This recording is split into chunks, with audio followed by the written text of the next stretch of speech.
years ago, and we've covered everything in that time, from the momentous to the absolutely ridiculous. So, as we celebrate 50 years of Look North this weekend, let's take a nostalgic trip back in time, shall we? And remember some of the presenters, reporters, and some of those news stories that I'm sure you'd all love to see again. As they used to say in the trade, run BT.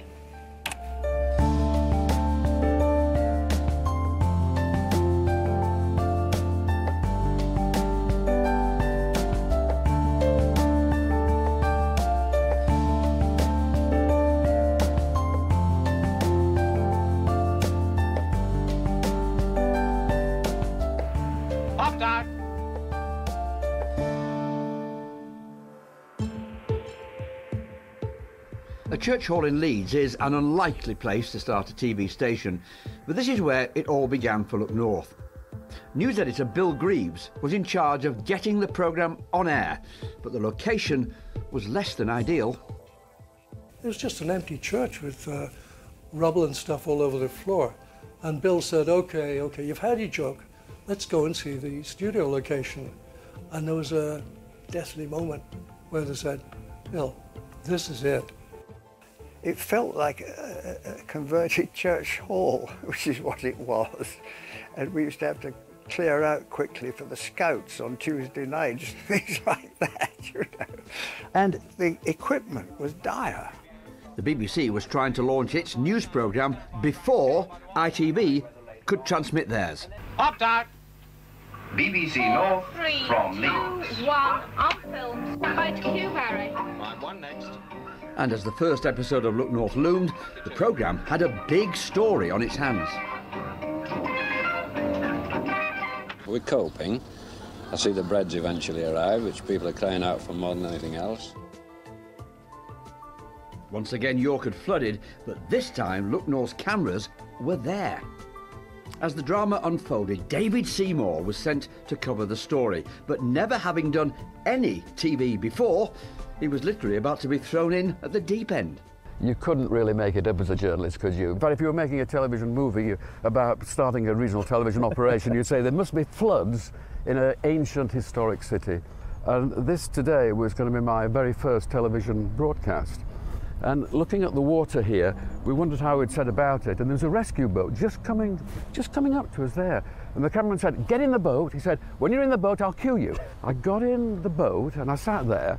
And the cameraman said, "Cue." I said, "Cue? Oh, that means me to speak." And you know, I didn't know what I was going to say, except that Bill Greaves had said the reporters were going to be the presenters of the programme. So I thought, well, I better introduce this new output by the BBC for the first time, bespoke for Yorkshire. Good evening from the new Look North from our new Leeds studios. It was on a plate. There was stuff floating down the river at York, but we'd floated a programme on that same flood. We'd gone on air. Well, the situation in Bean Street now is getting rather congested, as you can see, with boats everywhere.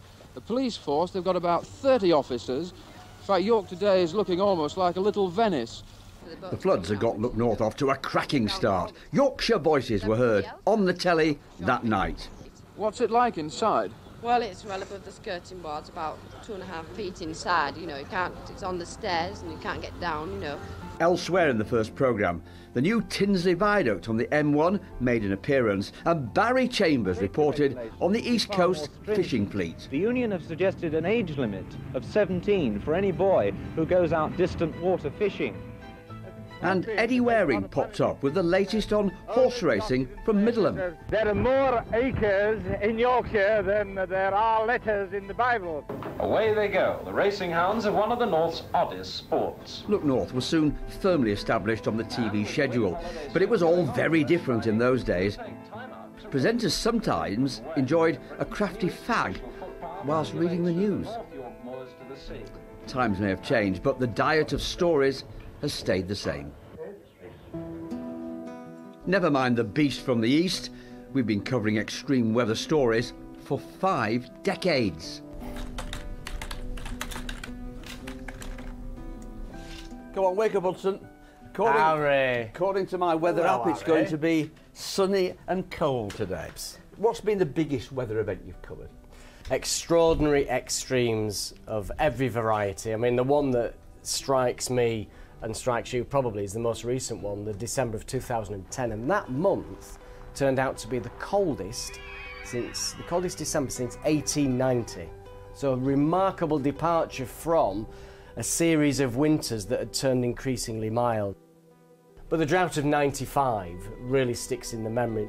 You know, this was when they were bringing tankers of water from Kielder Reservoir in Northumberland and pumping it into Eckert Reservoir in Leeds because they thought Leeds was going to run out of water. You've had a few reincarnations, haven't you? One likes to keep up with events.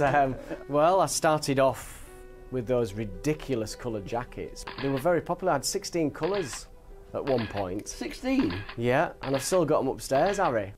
When I first started on Look North, it was a weather caption. Brian Baines was in the corner and he used to bring out this children's weather caption.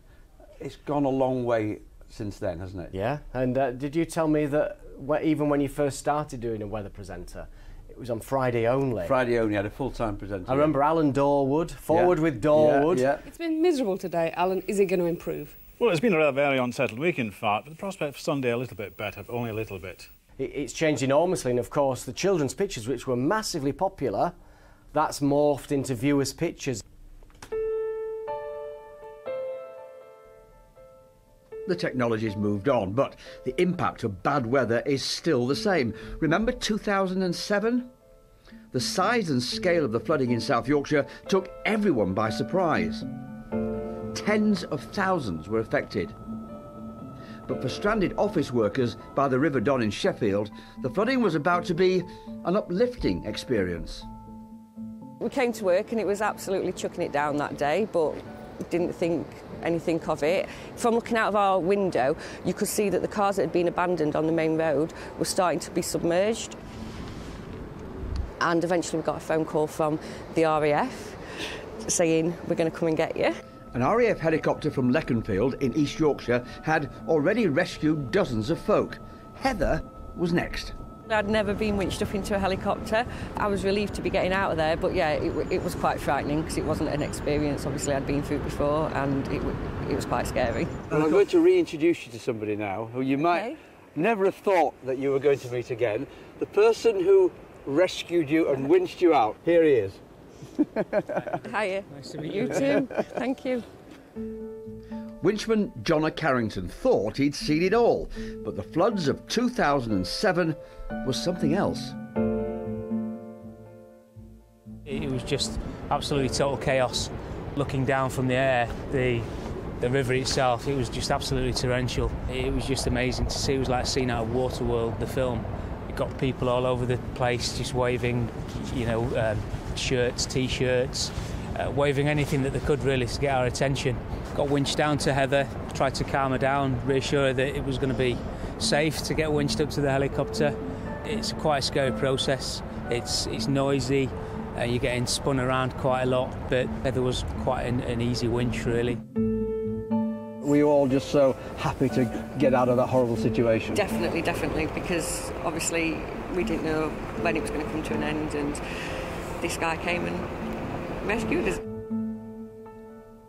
Weather stories have always been a big part of Look North, but back in the 70s, it wasn't the only topic dominating the headlines. Our cameras were there as Britain went through a period of radical change. They're here to stop you going in! They've been brought here to stop you going in! There were strikes and blackouts. There were times of great tragedy, including the loss of the whole trawler, the Gaul. And there was the Lofthouse pit disaster. Most of the miners managed to force their way through shoulder-deep water and escape, but 7 miners are missing. But one story shocked the whole nation. Flixborough. It was Saturday, June the 1st, 1974, and an explosion ripped through the Nipro chemical plant near Scunthorpe. 28 people were killed and 36 were injured. It was the biggest explosion in Britain since the Second World War. The damage was just incredible. I mean, it did look like a small nuclear explosion, really. Look North cameraman Paul Berriff was first on the scene. When you approached Flixborough, what did you see? Well, as I got nearer, we're talking about a mile or two, all the sort of top 6 inches or so of all the crops in the fields were all levelled off. And the sound wave from the explosion had just scythed through the whole area. Let's have a look at some of your footage, Paul. You can almost feel the heat.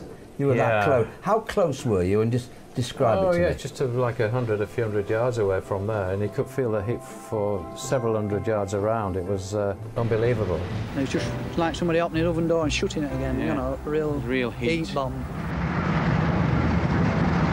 It was 10 times louder than the height of Alamein, which was, I thought, was hellfire itself. The footage is remarkable. Paul was at the very heart of a disaster that was unfolding before his eyes. So come on, explain this. You're filming, everyone else is running away. What's all that about? No, this is the point. They'd just blown the whistle and everybody was fleeing out of the area, saying, get out of the area, get out of the area, it's going to go again.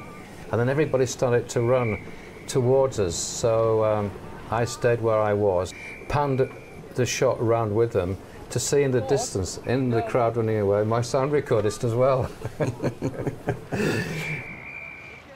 You were frightened? No. You're apprehensive, of course, and you're just watching in something like Flixborough in case it explodes again, and there's volatile materials there. So I'm still trying to record the events, because afterwards it's these pictures that, you know, they use in inquiries. Flixborough dominated the news for weeks. After the explosion came the aftermath, as the shell-shocked residents picked up the pieces. Is this your house? Yeah, it was, yeah. Was. It's like a nightmare. The images and reporting from Flixborough reflected on a terrible tragedy for the community.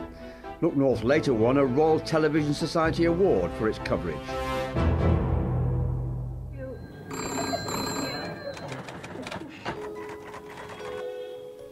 The 70s marked another chapter in the history of Look North. We moved to Woodhouse Lane in Leeds, and it's where I came to report for duty when I first joined the BBC. The memories just flood back. This was my first full-time professional job working for Radio Leeds, and every morning I used to arrive on my Honda 50 and park it there. I was always told off for doing that. And then in the 80s I got my dream job, working for Look North, and what a decade that turned out to be. The Yorkshire Rippers' reign of terror came to an end. The disasters at Valley Parade and Hillsborough will always stay with us. The Leppings Lane Gate has become a shrine in memory of those who died. York Minster was badly damaged by fire. Hundreds of thousands came to see the Pope. And Bradford's Mohammed Ajib became Britain's first Asian Lord Mayor. How do I know? The 1980s was very notable for me because I started presenting Look North in 1982. And the one thing I feel very privileged about is that I've been lucky. Yes, I've had so many wonderful partners who've held my hand. And here's one of them, Judith Stamper. Judith, you don't look a day older. Harry, hey, listen, you don't either, but we're as young as we feel. We are. Let's have a look at some of the great Look North moments. Look at, what about this title sequence? Do you remember this? Oh, yeah, I think there were about 3 or 4 when we were... I like this one, though. The whole thing, though, was so exciting, wasn't it? Oh, yeah. I used to feel anticipation before we went on had some big stories as well, and we were at the heart of a changing world, I think, in the 80s. Look how far apart we were. I'll sit here. It's amazing, isn't it? What I loved about what we did is we did some groundbreaking stuff as well, didn't we? Oh, incredibly, because in those days we were the first. In those days. Because, well, you know, 2-headed presenters, we were the first on Look North. Yeah, we were. So that, as I say, is just about it from the programme for tonight. Hope you've enjoyed it. And of course we had some fun, didn't we? Goodness me, you always did these kind of little items at the very end of the programme, so I couldn't answer you back. It was just awful. So if you don't mind, it's good night from me. And Judith, pass us up, please. Thank you. You shouldn't be in here, you know. Oh, dear me. Oh, no. Oh, Rick Mail. Rick Mail. No. This is still the piece that goes down as far as, you know, one of the great moments of Look North television. I'm going to do the one thing that every man in Yorkshire wants to do. Come on, Jude. Give us a snog. Oh, my God. Will I make it to No, Oh, no. I didn't know what to do, Harry. I just didn't know what to do. Now the television. Again, it was at the very end. Just imagine if I had to do an item after this. Dennis Skinner believes the power stations have... As you can see. I didn't know this was happening either until I saw Mark Lawson, it was, the floor manager with the microphone, because you don't know when your own mic's gone. One of the great things, of course, when you look back on Look North is some of the characters who we met. What about this vicar? He was bizarre. Absolutely classic. There's a mole there, I must get him. This guy doesn't have a sense of humour at all. But the gun as well, shooting moles. What happens if you didn't like his sermon? The case of Mrs. Suggett is by no means untypical here in a... Ken Cooper. Ken. Yeah. Now, this is what not to do when you're about to do a piece to camera. And as she points out, if there's no guarantee... Don't work with animals, especially if they're on the hand. I suppose our Look North royalty was Khaled as is. Very much so. Very precise, very proper, clipped accent. Just tell me once again, just how many staff did you have at the Willows? There was always one great story about him loving and insisting on having Darjeeling tea. Oh, in a gold cup. Yeah, and one of the film editors, Mike Denby, who was a great character, changed it for Brook Bond PG tip, and he did not know the difference. I loved it. I love that. 3 of the other 5 officers on trial were also cleared for not doing too well here, are we? If there's one of the funniest moments on Look North, it's got to really be Mike Smart, though. Do you remember this piece to camera? Perfectionist. Oh, yes. The drugs were reward for delivering information and setting up other drugs users who were... sorry. Mike was a great reporter again, but an absolute perfectionist. I'll get this right this time. I like to get these first in. This is why I think he often took 10, 12 times to do a piece to camera, because he wanted to get it right. Dunsmore was said to have pressed cannabis supplied by 2 of the defendants into the hand of a 22-year-old pop fan who... Oh, now I can't...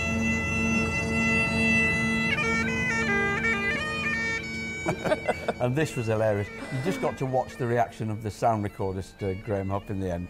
He'd done it about 20 times, and then this bagpipe started.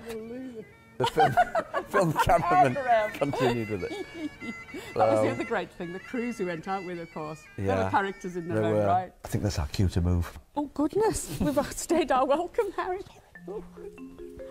Judith and I fronted Look North for more than a decade, but we haven't been the only ones who've spent time in the Look North hot seat. See if you remember these faces. Jimmy Rudd, what a magnificent player he was. Michael Cook was a regular on our screens in the 70s. Now the regional news. Good afternoon. Later on, Sue Wilkins did her fair share of fronting the programme. The Home Secretary, Kenneth Baker, telephoned... Mike McCarthy moved from reporting in the field to becoming the main Look North presenter. Police say efforts to improve the image of the force are working. OK, get that racing line, girl. Get Claire Frisbee was our daredevil. And Damien Johnson was our sports guy. Who can forget Krista? She fronted Look North with me for more than 10 years. And these days, there's our Amy, my co-presenter and tandem partner. There's only been a very small number of people who have actually sat in front of the Look North cameras on the sofa and presented Look North. So, can you imagine what was going through their mind on their first ever night? It was a daunting experience. Good evening and welcome to the BBC News at 6. It was a baptism of fire. I had come from behind the camera, suddenly I was on camera. 18 months ago, this was a rundown arcade. Now, millions of pounds later, Harvey Nichols is turning this in Leeds into something of a fashion mecca. I really enjoyed that, and then they threw me into the presenting, literally stuck me on air. West Yorkshire police have been accused of using heavy-handed tactics in the way they tackled the Bradford riots in June. I was terrified, absolutely terrified, and I stood there, and it's just that whole notion of going live on television. That's all from me and from Sophie, making her debut appearance on Look North.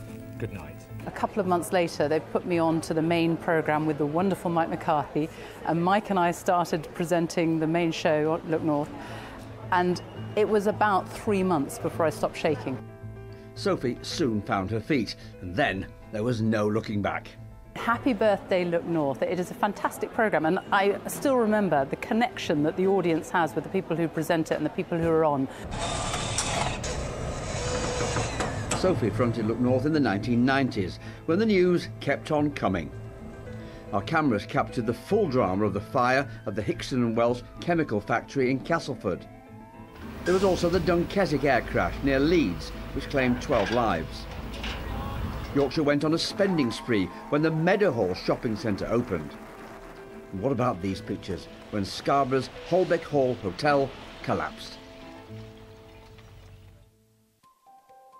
But as the millennium began, we were gripped by a very human story.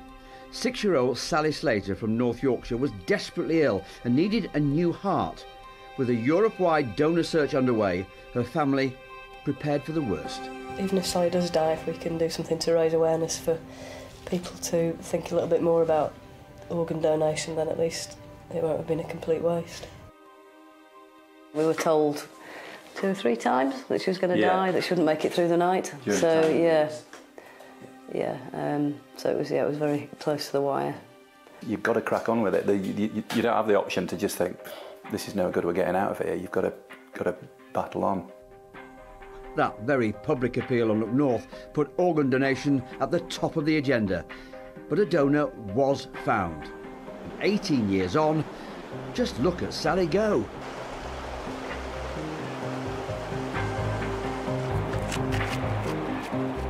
I'm incredibly grateful for the generosity of what another family has given me and allowed me to do. I think they've made the ultimate sacrifice and given me the ultimate gift. Back home near Malham, the Slaters have had nearly 2 decades to reflect on what was a real life-changing moment. To think of the very, very darkest days to where we've got to now and just look at her and what she's achieved and what she continues to want to achieve, and that, you know, the way she lives her life is an example to anyone who goes through an illness and comes out the other side. We returned to Sally's story many times, but there were other major headlines as we entered the 21st century. The derailment of an East Coast Express train at Great Heck left 10 dead and more than 80 injured. Our cameras were in Bradford to record some of the worst civil disturbances we'd ever witnessed. Missiles are being thrown, petrol bombs. This is now, at the minute, as you see it, a sustained assault on the police. There were unforgettable scenes when Nelson Mandela was made a freeman of the city of Leeds. And in 2002, One Look North became 2, with my old mate Peter Levy fronting a brand new programme for East Yorkshire and Lincolnshire. Yes, hello and welcome to the new Look North for Lincolnshire, East Yorkshire and North Norfolk. Peter's now as much a part of the furniture as this thing, the Humber Bridge. It's an incredible sight, that, isn't it, Peter? It never ceases to amaze me. Whenever you go away from Hull and then you come back in, either on the train down there or the car, you think, oh, I'm home, and it never loses its magic. It seems like the bridge has been here forever, but we were there when it was being built in the 1970s. Well, there's nothing revolutionary about this bridge. Its centre span may be 1,300 feet longer than that of the Severn Bridge, but the principle is exactly the same.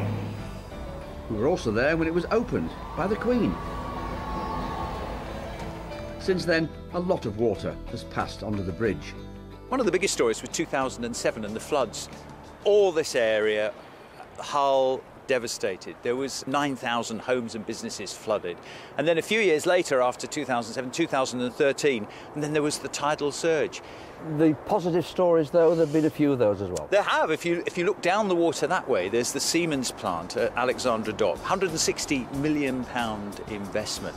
Employs 800 people. It makes turbine blades for offshore wind turbines. They're 75 metres long, and you, Harry, could walk along the inside of them. And that's really put Hull on the map. I suppose the biggest thing must have been last year. I mean, there was a real buzz about Hull, wasn't there? It was amazing. I mean, 3.5 million visitors to Hull for the events, worth so much. In the national spotlight, Look North making programmes that the whole country saw. Suddenly Hull walked with pride. They were happy about themselves. They thought, yeah, we're on the telly, we're on the telly. Hull's time as the city of culture showcased this part of the world to the rest of the nation. This event did too. The Grand Départ of the Tour de France in 2014 was so successful, it seemed everyone was talking about us. And who can forget when Yorkshire was right up there near the top of the 2012 Olympic medals table? Jessica Ennis, Nicola Adams and many others did us proud. But they're not the only heroes we followed. Roy Castle's brave fight against lung cancer was moving. Jane Tomlinson's courage was humbling, and her legacy lives on. But there's one Yorkshire hero who is inspirational as far as thousands of Look North viewers are concerned. And the one thing they always ask is, what is he doing next? I thought we'd find out.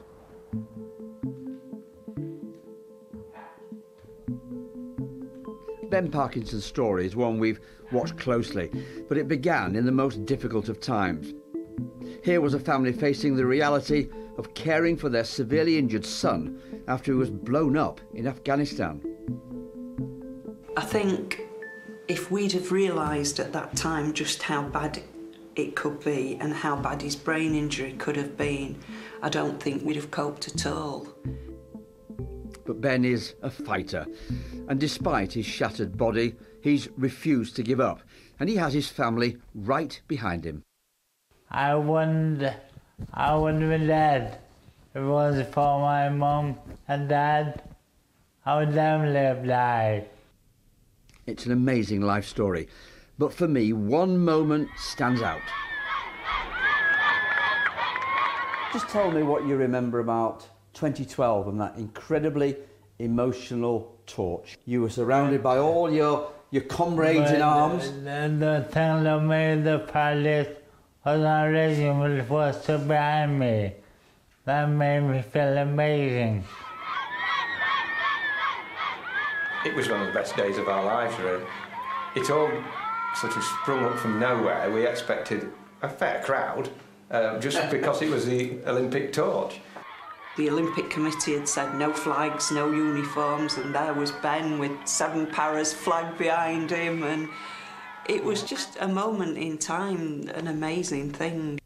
Up next for Ben is a trip to the Arctic and his singular determination to walk again.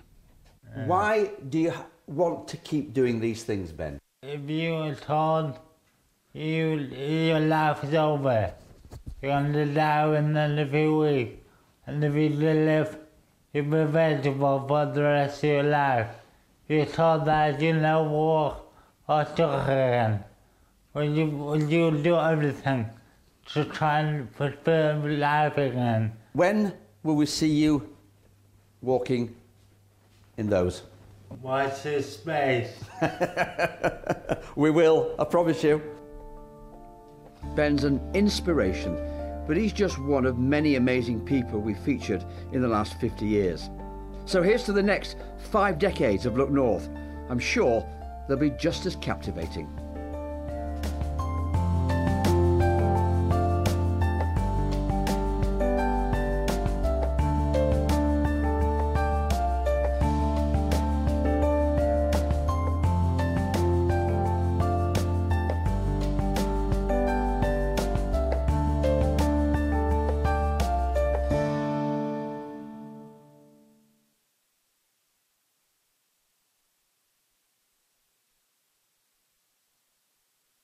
My name's Ewan McGregor, and this is my brother Colin. And since we were kids, we've been fascinated by the Royal Air Force. Now, we're going to tell the whole story of its first 100 years. We'll explore how planes became fighting machines. Oh, he's right on our tail! We'll meet the people who made the RAF. You were always aware of absent friends. And how it became a vehicle for social change. I said, I am the pilot. It's going to be quite an adventure. RAF at 100, tonight at 8:30 on BBC One. Ori Aduba relives some of the best bits from Friday's fabulous Sport Relief here on BBC One at 5:05. Before that, Sean Fletcher with today's Songs of Praise. It's Palm Sunday, the beginning of Holy Week, when Christians around the world mark the arrival of Jesus in Jerusalem. And where better to be than the oldest site of continuous Christian worship in Britain, St Albans Cathedral. Welcome to Songs of Praise.